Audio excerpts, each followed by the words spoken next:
Joining me now, Texas Congressman and former White House physician under President Trump, Dr. Ronny Jackson. Congressman, your thoughts on these results? We are eagerly awaiting more vaccine candidates coming to the market because we want to get more people vaccinated so we can get back to business. Your thoughts on Johnson & Johnson?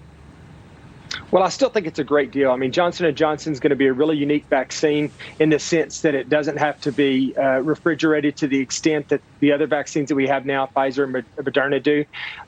You can keep it in a refrigerator for months at a time. It's a single dose. So the availability of this vaccine is potentially going to be much higher than the availability of the other vaccines. Now, 57% efficacy in South Africa. Even 57% will make a massive difference in combating this virus. So I don't think that's necessarily bad. And I think the one thing I'd like to point out is that in that same study, it had an 85% ability to stop severe disease. So of all of the people that were enrolled in the study over a 28-day period, not a single one of them had to be hospitalized that got this vaccine. So even though it may not completely prevent getting the virus for some folks, it still has an impact on the severity and the course of the illness, such that people aren't dying from it. They're not getting hospitalized from it. So we're going to continue to have to push that out with the other vaccines, but it's good news.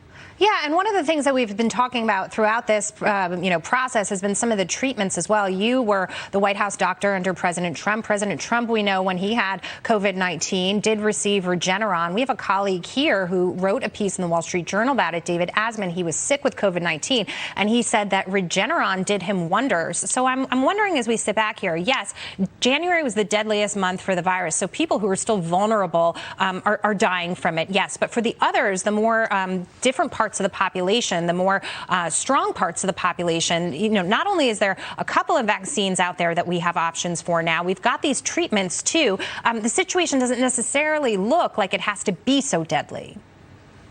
No, not at all. I think we're continuing to get better and better as each day goes on. We're on our way out of this. We just have to stay the course.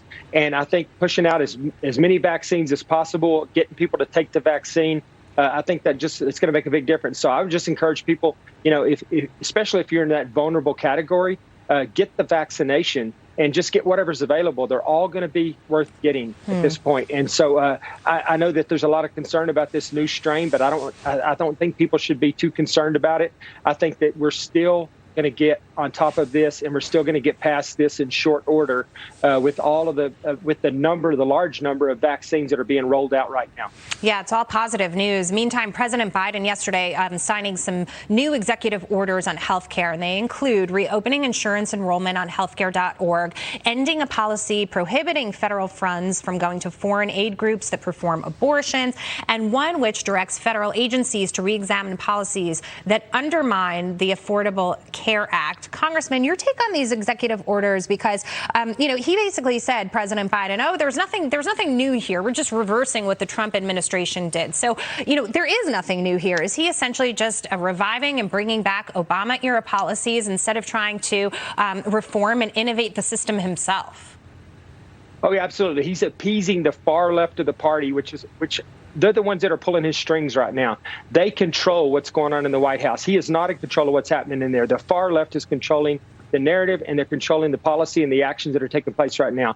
They have nothing on their mind right now except for undermining anything and everything that the president may have touched. They need to be focusing on the virus that we were just talking about and getting us out of this economic issue that we're in, getting kids back to school, getting small businesses back up and running, and salvaging people's livelihoods. They need to stop, focusing all their efforts on doing one thing only, and that's undermining anything President Trump did. And that goes for Nancy Pelosi and Chuck Schumer and everything that they're doing with this impeachment trial. This is all such a waste of taxpayers' dollars, time, and it's at a time that we need to be focused on other issues. So I would encourage the Biden administration to step up to the plate and focus on what we need to focus on right now. It's essentially a time of crisis. I mean, this crisis continues, and we're watching that new coronavirus strain that we talked about, the one that originated in South Africa. It's been detected here now in the United States. South Carolina healthcare workers detecting that variant in 2 people, both with no travel history. This is as Novavax is also working on a vaccine that's been found to be less effective against this particular strain.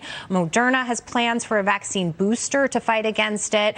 We just talked about J&J. Your take on the new strains, the mutations, how much worse this situation could get potentially before it does get better? Well, I don't think it's going to get worse. I think it's going to continue to get better, and I think that's because, based on there's no evidence that the Moderna and the Pfizer vaccine are not going to have the same efficacy with regards to and remember, the process for developing those vaccines is very different than the Johnson & Johnson vaccine that's out there. So there's no evidence that these 2 vaccines are not going to be just as effective in the new strain as they are in the current strain. But even if they're not, I mean, 57, 75, certainly 90% that we got is unusually high. These are all efficacy rates that are going to make a big impact on fighting this virus. So, I think the fact that the efficacy is a little bit lower is going to be countered by the fact that the vaccine is going to be so readily available as time moves forward. So I think we're still in a good position. I just think we have to stay on top of vaccination,